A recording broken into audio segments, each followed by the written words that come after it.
Bad Batch Season 2 has returned with a 2-episode premiere to give Star Wars fans something to chew on before Mando S3 hits in March. While the premiere was devoid of any water cooler moments, it did a fine job in reintroducing the Batch and setting up Season 2's main narratives, which seemed to be the group's struggle with how to confront the Empire problem and its ever-growing footprint of pain and control, Omega's need to give her bros the life they deserve, Rampart's desire to advance in rank, and ultimately Crosshair and why he didn't tell Rampart that Clone Force 99 survived. So yeah, nothing super twisty or revelatory, but for a premiere, Spoils of War and Ruins of War did their job in getting fans caught up with the heroes while also laying the groundwork for the 14 episodes to come. Honestly though, these episodes shine the most in their use of Tech and Echo, who got ample screen time for the first time in the series. Tech especially was given a lot of attention and more of his quirky nerdy persona was allowed to shine. He began to feel more like an actual clone versus a protocol droid, and it seemed he's developed a bit more of a personality since last we saw him. Echo, on the other hand, has become the voice for change and justice. He sees exactly what is going on with the Empire and wants Hunter and the rest to commit to fighting it, but thanks to their situation as a quasi-family with a little kid, the rest of the team is hesitant to get involved more than pulling off the heist they've been doing for Sid. The Empire problem will be a very intriguing narrative to follow this season, and I like that Echo, not Hunter, is taking the lead on addressing it. It'll be interesting to see what ordeal will push the full team towards open rebellion against the Empire. Will the Empire commit an atrocity too far? Will Crosshair motivate them to fight back? Or will something happen to one of their own to entice them to enter the fray in earnest? Either way, it seems Echo will be the driver for Clone Force 99 to do what must be done.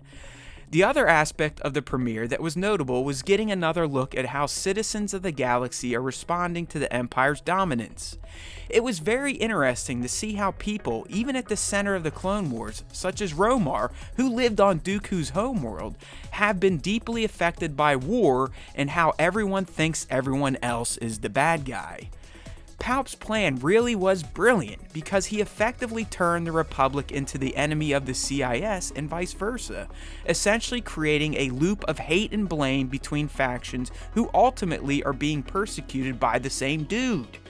This episode, namely through Romar, is just a great reminder of Palpatine's con and how in war the citizens and soldiers are usually of the same mindset, yet their leaders convince them otherwise and to kill the other side blindly.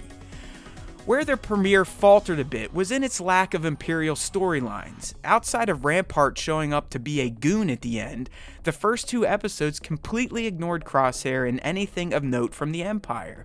It would have been appreciated to get a brief check-in on the Imperials, but it looks like that may take place in episode 3 now.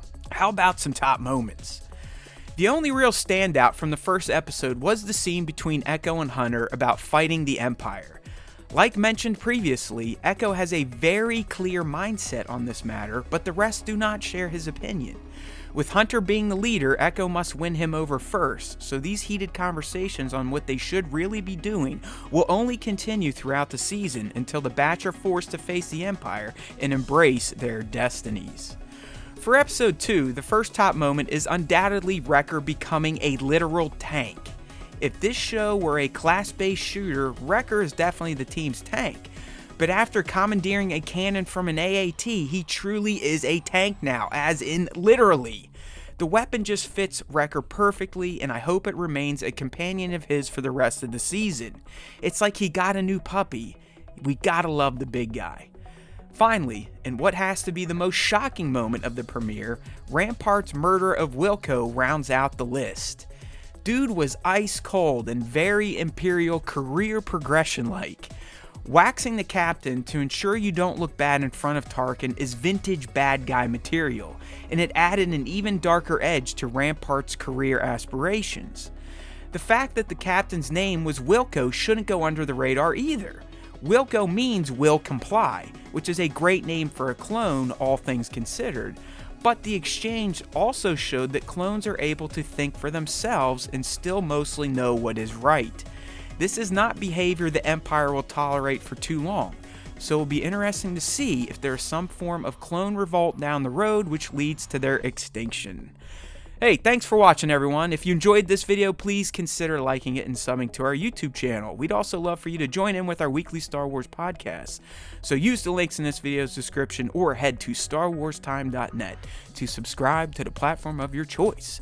There's always time for Star Wars time. And remember, if you listen to the Star Wars Time show, the Force will be with you. Always.